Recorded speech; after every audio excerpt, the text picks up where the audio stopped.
Good. Go.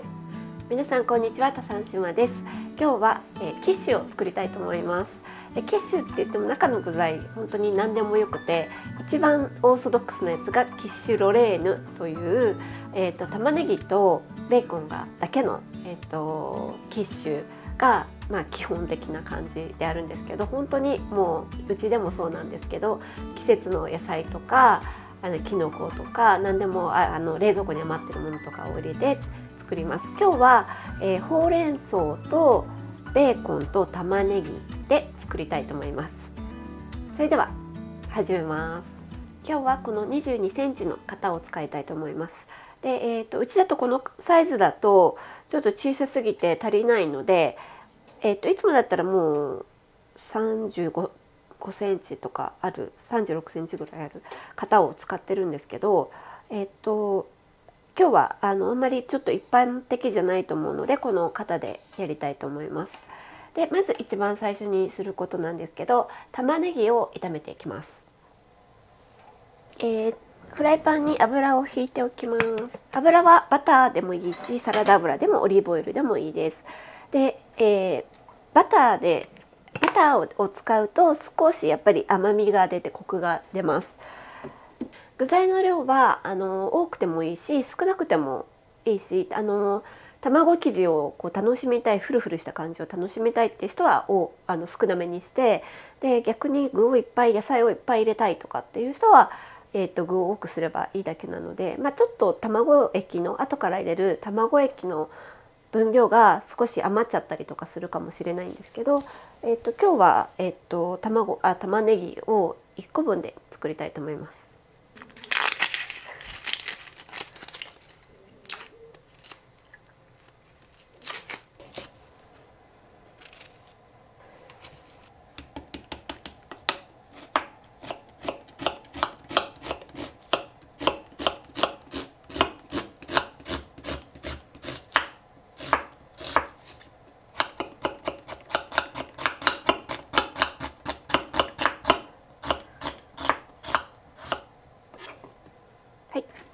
では、これを炒めていきます。まだ火はついてないんですけど、弱火でつけておいても大丈夫です。玉ねぎを入れたら火をつけて、音がするまでは強火にしても大丈夫です。塩を一つまみします。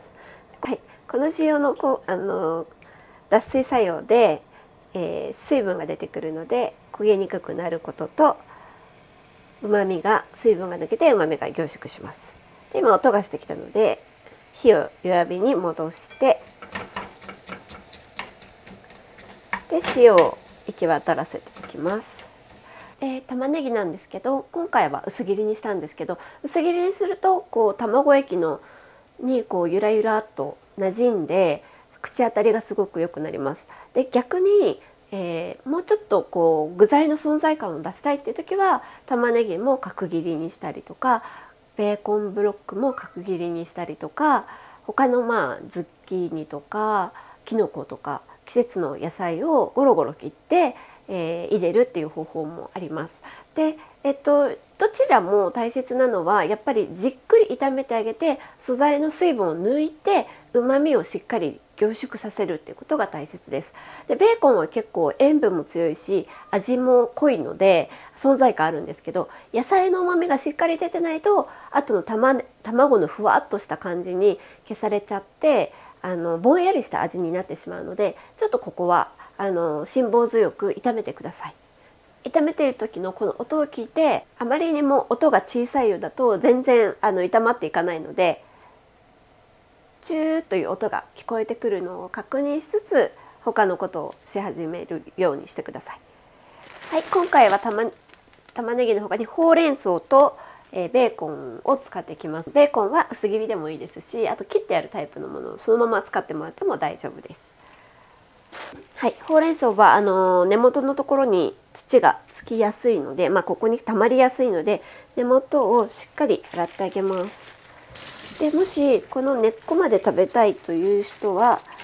根っこをこうちょっと削って、ここに十字の切り込みを入れてから洗ったりすると洗いやすさと、あと芯のところやっぱり硬いので、ここも柔らかく火が入るっていう感じになります。ちょっと面倒くさいんですけど、私は時間がある時はこういうこともしますけど、ほとんどもうスパッと落としてしまうことが多いです。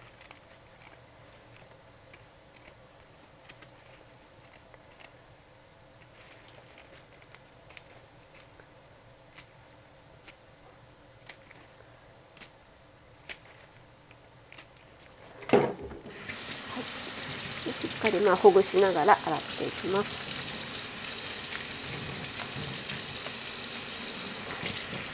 でこのほうれん草についた水は今度この後炒めていく時にすごく水っぽくなってしまうので、しっかり水分を落としておきます。そしてざるを用意してもらって、たまにこっちもちょっと気にしつつたまに混ぜてあげてください。ジューという音がしている間は焦げないので、この音を聞きながら他の作業を進めてください。はい、じゃあほうれん草は2センチぐらいの幅に切って、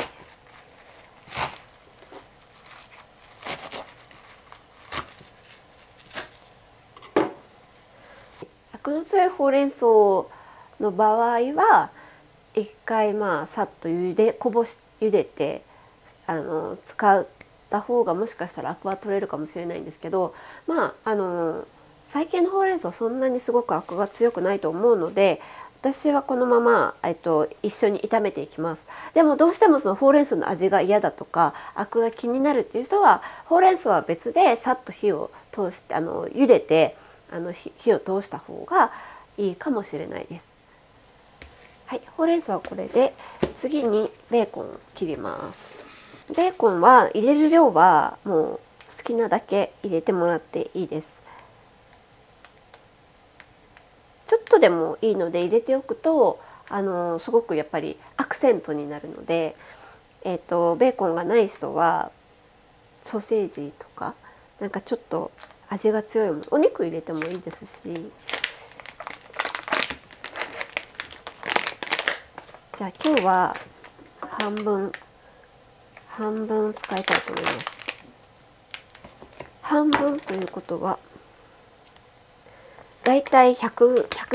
使います。もしベーコンが、ない人はソーセージでもいいですし、ハムでもいいので少しちょっと味の濃いもの、ツナでもいいし、他の缶詰だったり、あとお魚サーモンマリネを入れるとか、スモークサーモ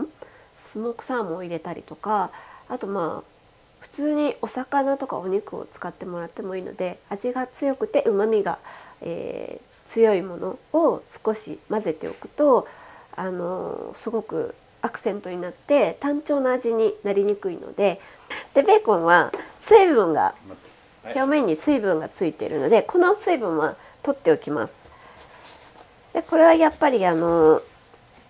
コンは焼き色を少しつけてあげた方が美味しいんですけど、水分があることでなかなか焼き色がつかなかったりするので、この水分を取ります。そして切っていきます。今日は、ゴロゴロ切っちゃってもいいんですけど、0.5 センチぐらいに切って棒状に切っていきます。はい、今ちょっとフライパンの音が変わってきて、水分がもう飛んできたっていう感じの音になってきました。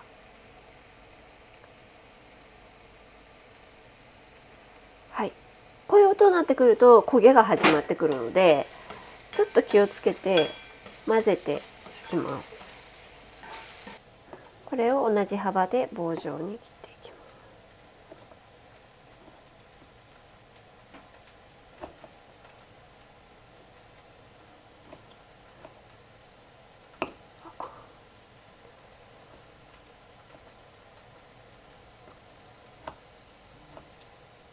はい、じゃあ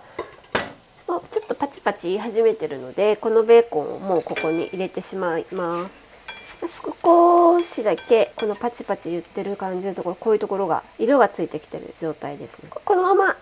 飴色になるまで炒めるとすっごく甘い感じの仕上がりになりますし、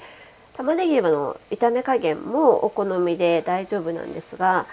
一番良くないのは玉ねぎが炒まってないのに水分が飛んで周りの水分が飛んでしまって、色がついてくる。そうするともうそれ以上水分を抜くことができなくなってしまうので、ちょっとシャリッとした感じの仕上がりになりやすいです。なので最初は弱火でじっくり水分を抜くような感じで抜いてあげてから、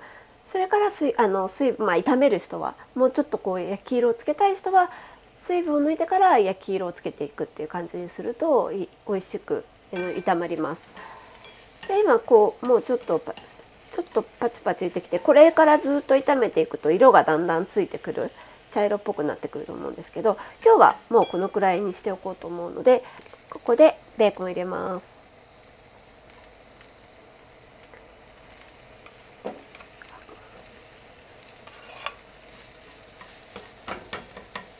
しばらくするとベーコンが温まってくるとベーコンの脂も少し出てくるので、ベー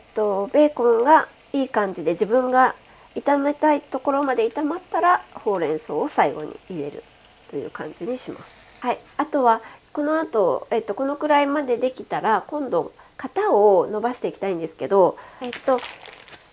日はこの、パイシートを使おうと思うんですけど、普通に一般的にスーパーでよく見るタイプのパイシートは、4枚、この長方形が4枚入ったものが、よく買いやすいかなっていう感じがするんですけど、4枚で作る時も2枚でこれは正方形で2枚入っているものなんですけど、作り方のポイントは一緒なのでどっちを使ってもらっても大丈夫です。ただ私の好みなんですけど、材料がこのパイシートは小麦粉とバターと食塩になっていて、マーガリンが使ってあるタイプの、パイシートもあるので風味が若干違うかもしれないので、もし選べる人はバターを使ったものの方が風味は美味しいかなと思っています。でたまにこのベーコンも混ぜて、少しやっぱりさっきより油が出てきました。ではこれを今カチコチの状態なんですけど、少し室温に戻します。室温に戻す時に部屋の温度ってすごく大切で、今日ちょっと寒いけどストーブがついてるので、ここは今ちょっと暖かい感じです。なのでお部屋にすごく暖房がついているとか、あと夏場に作る時は結構あっという間に溶けてしまうので、その辺はちょっとなんとなく感覚を覚えながらどのくらいで溶けるなっていう感覚を覚えていくといいと思います。で、今日はちょっとこの感じで出しておきます。でもし急ぎの時は封を開けて一個一個ばらして、今2枚重なっているのでばらしておくと割と早く溶けます。はい、4枚の時も同じです。じゃあこれ出しておいて、じゃあベーコン温まってきて、油が出てきたので少し火を強めて、今度はベーコン少し軽く色がつくぐらいまで炒めます。今中火ぐらいになってますね。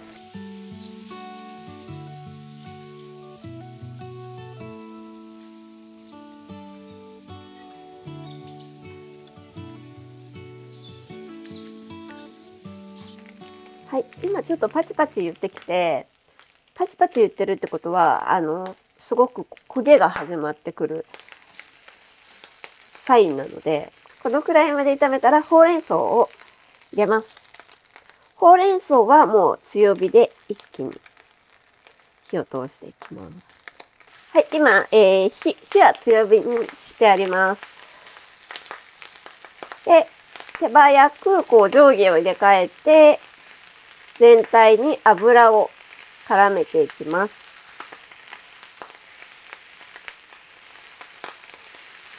ほうれん草はさっと火が通ればいいので、全体的にしんなりしたらもうそこでおしまいにします。はい、こんな感じです。ほうれん草はジュクジュクこう火を通してしまうと水分が出て美味しくないので、ほうれん草は強火でさっと炒めます。で、ここで味を見てほしいんですけど、割と食べてみてしっかり美味しいって思えるくらいの味付けにしておきます。で、玉ねぎに今ちょっと一つまみ塩がしてあるので、あとベーコンの塩分もあるので、最終的に全部の野菜が炒まってから味を見て、それで足りなければ塩をします。なので今回は味をまず、この味はベーコンの量とか、あと最初に入れた塩、一つまみの塩の量によって変わってくるので、はい、ちょっと薄いなーっていう感じなので、一つまみまた塩をしておきます。あと胡椒は好みで大丈夫です。じゃあこれをさっと混ぜて、バットでもお皿でもいいので広げて冷まします。なるべく重ならないようにというか、なるべく広げておいた方が早く熱が取れるので、涼しい場所に置くか、はい、この状態で、こう蒸気をラップとかかぶせちゃうと蒸れちゃうので、水っぽくなっちゃうので、ラップはせずにこの状態でこう蒸気を飛ばすような感じで、なるべく涼しい場所、もしくは急いでる時は冷蔵庫に入れたりして冷まします。はい、で私今ちょっと急いでるので製氷機を下にかまして冷やそうと思います。はい、こんな感じで置いておきます。はい、では、生地の方なんですけど、少し柔らかくなってきてるので、型に引いていきたいと思います。で、この全部思いっきり完全に解凍した状態だと結構作業してる間にどんどん柔らかくなってしまうので、半氷ぐらいのところからスタートするぐらいがいいと思います。で、生地をやり始めるタイミングでオーブンも予熱しておこうと思います。今日は200度で予熱をしておきます。はい、では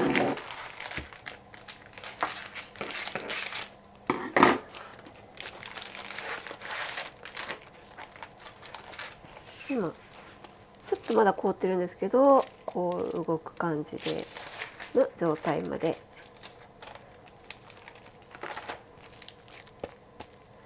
はい、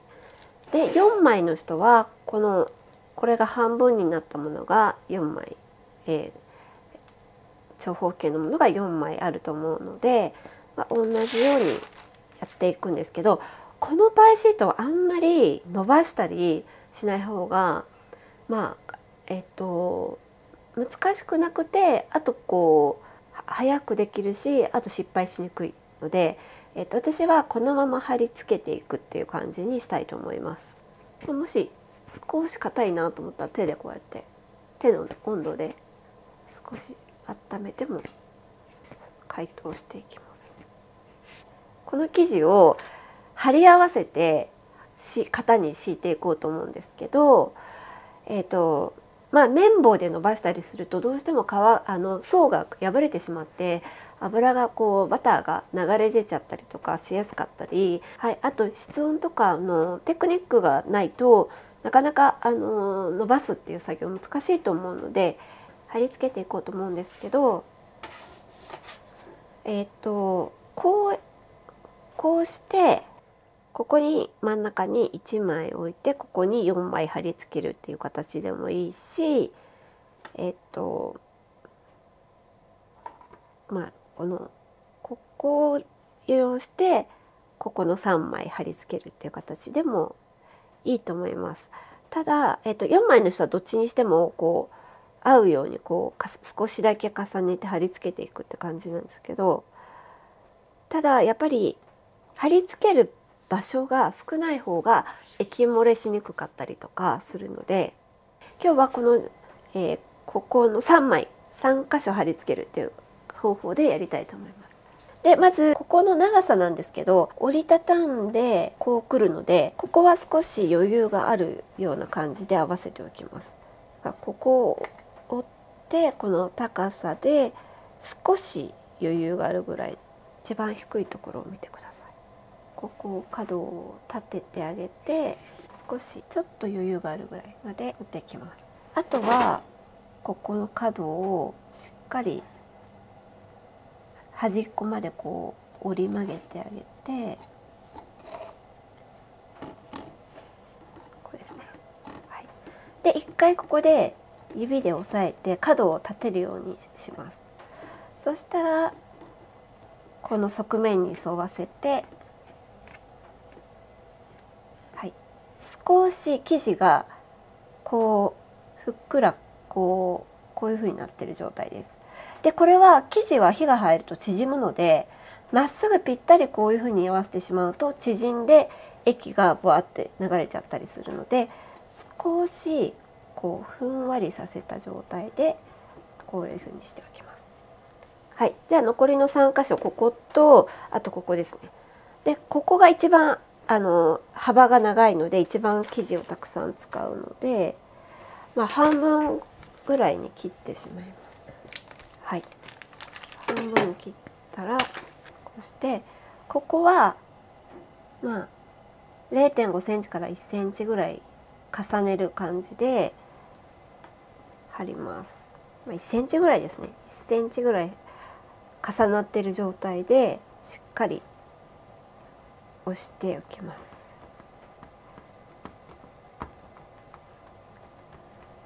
はい、そしたら同じように角をしっかり押さえて、でふんわり立てかけてあげます。ふんわり、こういう感じです。じゃあ残りを半分に切って同じように1センチぐらい重ねて、でここは結構重なってしまうんですが、気になれば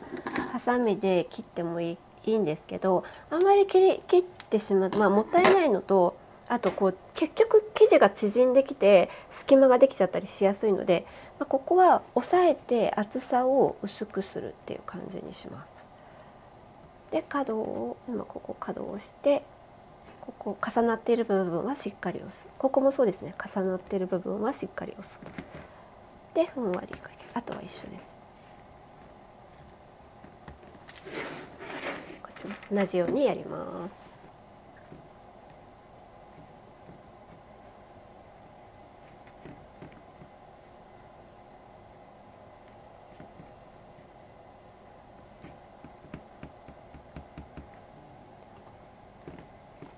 角をしっかり立てて、で重なっている部分は押してあげる。じゃあこんな感じでかかったら、ハサミで切ってもいいですし、綿棒で、押さえて、もしくはもうこのまま焼いちゃうっていうのも、家庭だったらいいのかなって思います。本当にこれだけの量なので、もう焼いてしまって一緒にパイとして食べてもいいし、はい、じゃあこれはもったいないので、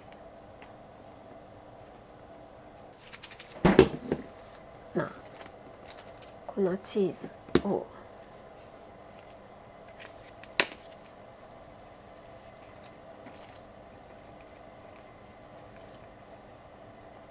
たっぷりまぶして、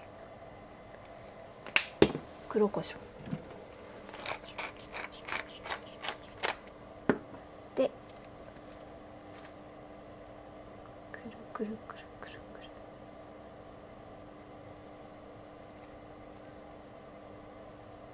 る、もうどうでもいいのでこうねじっとくと広がりにくいので、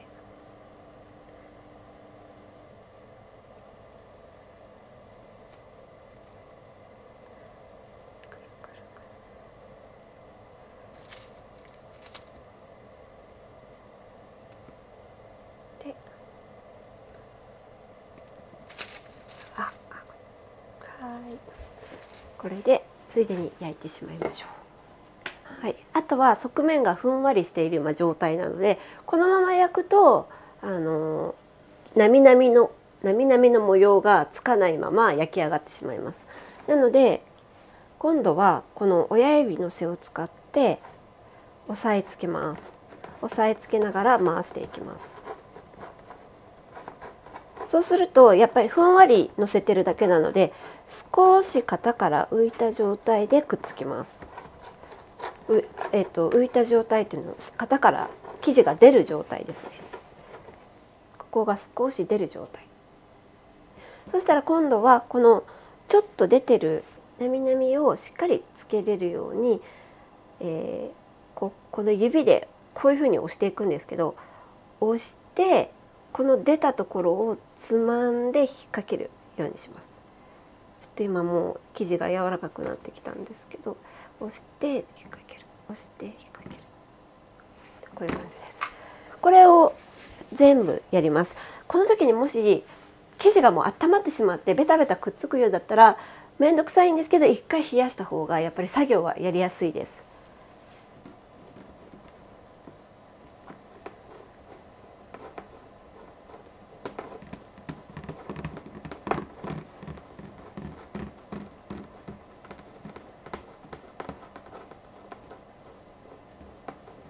ちょっと手はこっちに傾けてる感じですね。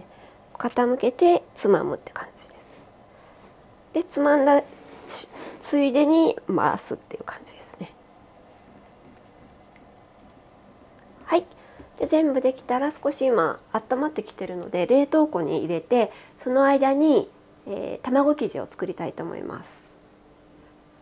冷やしてる間に卵液を作りたいと思います。で卵の分量なんですけど、すごくいろんな、レシピがあって、別にどれが正解っていうわけでもないんですけど、一番覚えやすいのは卵が1個に対して牛乳が100から 150cc っていうのを基本に覚えておいて、で、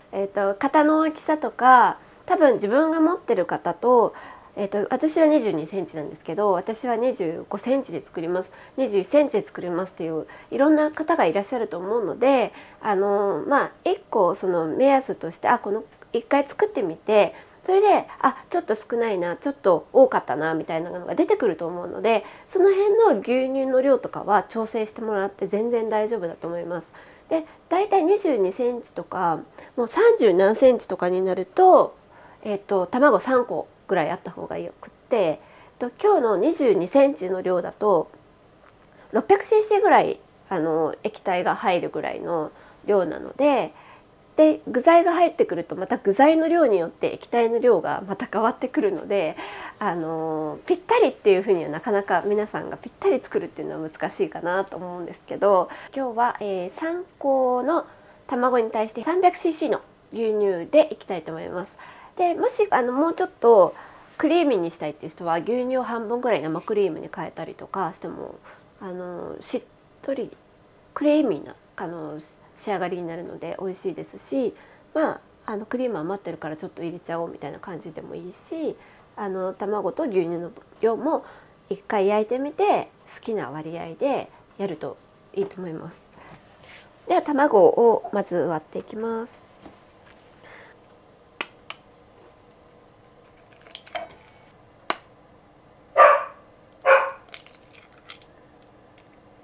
牛乳を入れる前に卵をよく溶きほぐしておきます。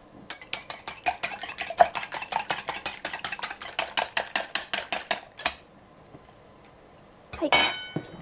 そしたらここに牛乳を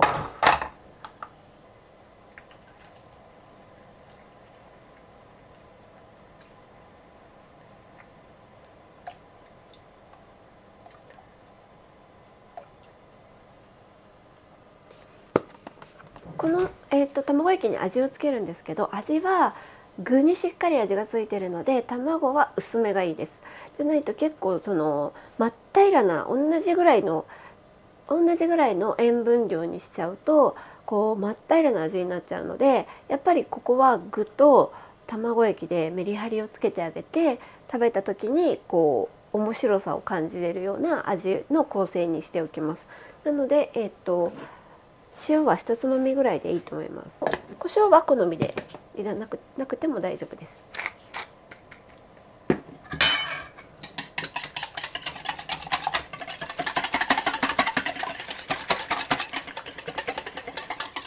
はい、これで卵焼きが完成しましたので仕上げていきたいと思います。はい、じゃあ、具材を生地の上に広げます。ここであんまりしっかり炒まってないと水分が出る場合はあるかもしれないので、水分は水っぽくなってしまうので、もし水分が出ていたら具材だけをこうのせるようにしてください。で、均一に広げます。はい、で卵液を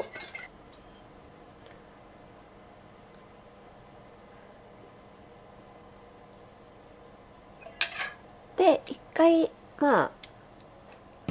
だ全部入れてないんですけど、少し具材を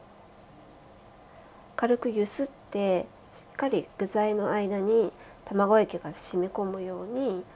軽くこう揺すってあげてください。そしたら残りの卵液なんですけど、これからオーブンまで運ばないといけないので少し、残しておきます。全部入れないで残しておきます。で、チーズはこういう粉チーズでもいいし、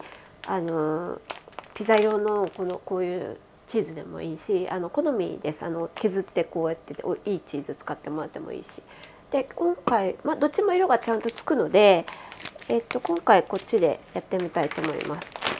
でチーズたっぷりにしたいと2種類にしたり、チーズを具の方に混ぜたりしてもいいと思います。まんべんなく広げておいて、でこの卵液の量が少なすぎるとぺったんこなキッシュになってしまって、ちょっとせっかく焼いたのになんか寂しい感じになってしまうので、卵液はギリギリのとこまで入れたいです。はい、じゃあオーブンに入れていきます。まず、生地をタルトをのせて、でさっきのちょっと余った生地で作ったチーズのおやつをこっちで焼いていきたいと思います。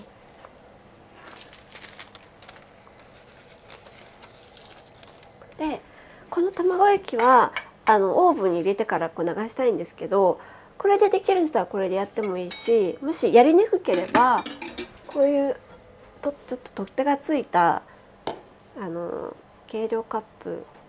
とかに入れとくと入れやすいので、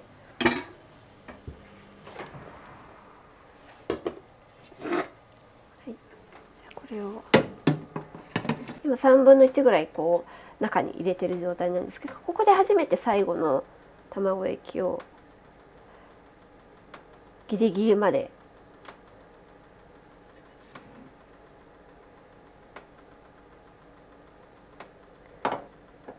入れますね。これもうちょっと多くてもよかったかなっていうくらいです。これだと本当にギリギリまでいっちゃっても大丈夫なんですけど、これでちょっと1時間焼きたいと思います。ギリギリまで入れるってことは可能性として生地がしっかり、引っかかってない場合だとか、引っ張った状態で型についている場合は火が入るとパイがズズズズっと縮んで卵液が流れ出ちゃうっていうことも失敗として一つあります。で、あとは同じ向きでずっと焼いてるとオーブンの癖とかがある場合は片方だけが、焼き色が焼き色がついて焦げちゃうとかっていうことも考えられるので、途中で、向きを変えてあげたりしてください。でもし生地がもう縮んで液体が流れ出してしまった場合は気にせず焼き続けた方が失敗が少ないです。慌てて生地をこう戻そうとするともう生地は温まっている状態なのですごい柔らかいのでどんどんどんどん穴が大きくなってしまってもう収集がつかなくなってしまったりするので、もうそういう失敗を何回もやってるので、もし生地が流れ出たとしても焼き切ってしまえば途中でその卵が固まるので流れはストップするので、触らずにもう見守ってください。はい、そうすると意外と失敗したってわからないぐらいに焼けると思うので。はい、ということでこの1時間ちょっと待っておきます。でオーブンによって200度、今200度なんでちょっと強いかもしれないので、最初はやっぱり高温でガッと生地を固めてあげた方がいいんですけど、30分ぐらい経ってちょっと様子を見て、色があまりにもちょっと強すぎるな、あと30分焼くけど大丈夫かなっていうぐらい焼き色がついてしまっていたら180ぐらいまで落としてもいいかもしれないです。はい、で、パイのちっちゃく焼いたチーズのパイの方はもうちょっと早く30分ぐらいで取り出して、いい感じで色がついたら取り出して食べてください。はい、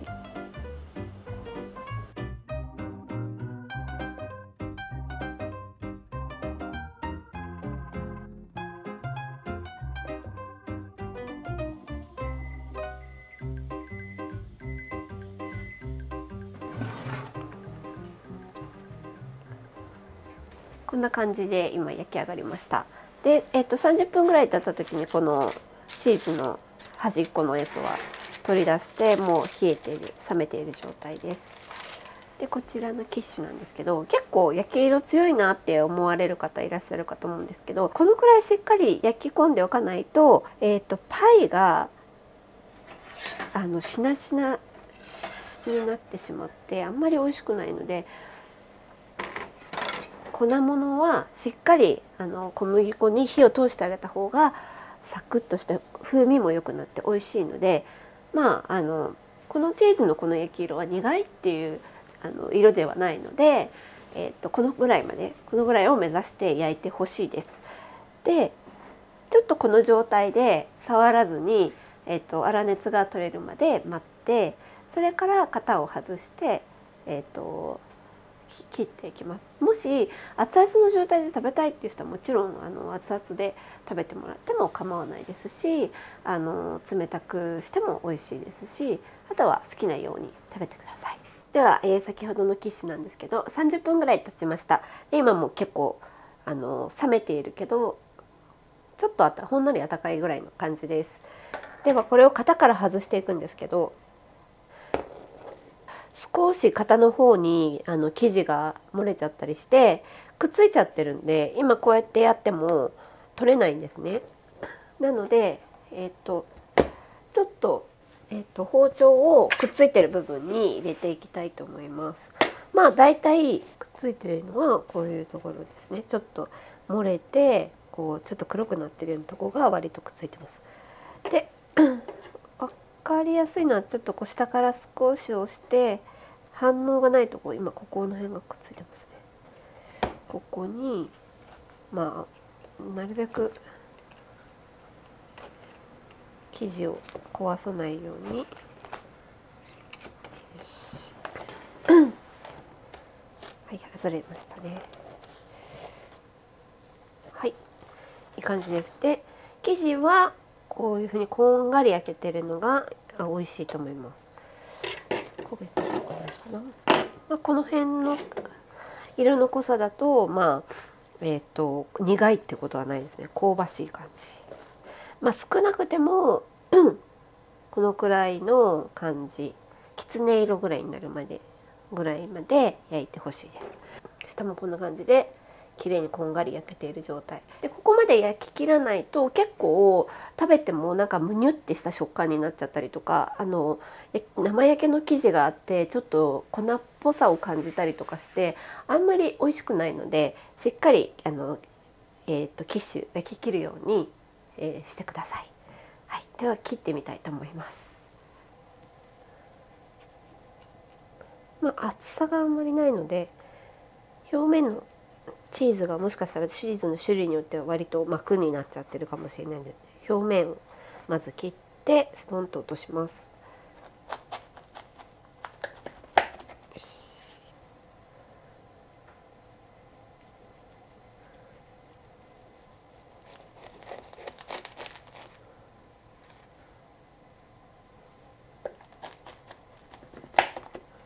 はい。